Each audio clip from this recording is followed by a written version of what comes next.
Hi friends, आज आपण one डेचे update बघत आहे. काल आपलं या ठिकाणी बघितलं होतं मार्केट खूप खाली गेलेलं होतं आणि काल आपल्या दोन SIP देखील होत्या. आणि परवा दिवशी जे मार्केट खाली गेलेलं होतं त्यामध्ये आपल्याला मार्केट खाली जाऊन देखील आपला टोटल राहिलेला प्रॉफिट जो होता तो 1%, 1.5%च्या वरती होता. 1.53% काहीतरी होता. आणि आज बघू शकता तुम्ही, आज भरपूर मार्केट खाली गेलेलं होतं, जे की फ्रायडेला गेलेलं होतं मार्केट. आज सॅटरडे मी व्हिडिओ बनवत होती. बघू शकता या ठिकाणी तुम्ही, आपल्याला भरपूर मार्केट खाली गेलेलं आहे, खूप लॉस झालेला आहे. 1%पेक्षा जास्त लॉस झालेला आहे, आणि जे की आपल्यासाठी चांगलं आहे, कारण काल आपली निप्पॉन इंडियाची आणि बंधनची 500 रुपयांनी SIP कट होऊन गेलेली होती. या ठिकाणी वन डे चेंजेसमध्ये तुम्ही पाहू शकता भरपूर लॉस झालेला. पारकपारीमध्ये, टाटामध्ये, निप्पॉनमध्ये, बंधनमध्ये लिटरली 90 रुपयांनी लॉस झालेला आहे आपला स्मॉल कॅपमध्ये सगळ्या जवळपास.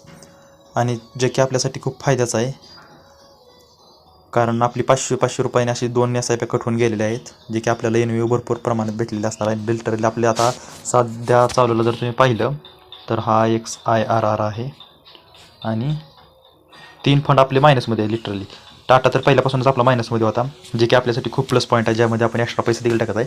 आणि आता नवीनमध्ये जर म्हणलं तर निप्पॉन इंडिया देखील मायनसमध्ये ॲड झालेला आहे.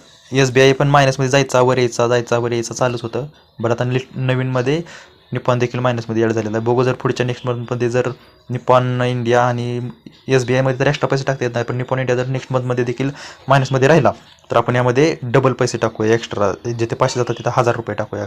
जेव्हा पण मायनसमध्ये मार्केट जाईल त्यावेळेस ध्यानात ठेवायचं की डबल SIP टाकायची नेहमी. जेवढी पण अमाऊंट टाकत असाल तुम्ही, 3000, 5000, 10,000, त्याच्यात डबल टाकायचे, कारण त्यावेळेस NVO एक्स्ट्रा मिळते. सो बघूया आता मंडेला आपलं अजून भरपूर 2000 रुपये जाणार आहेत कट होऊन. टाटामध्ये 1500 आणि मोतीलाल ओसवालमध्ये 500 रुपये SIP कट होऊन जाणार आहे. बघूया मंडेला पण मार्केट खाली जायला पाहिजे, मग तर छानच होईल. सो बघूया मंडेला काय होतं ते. थँक्यू.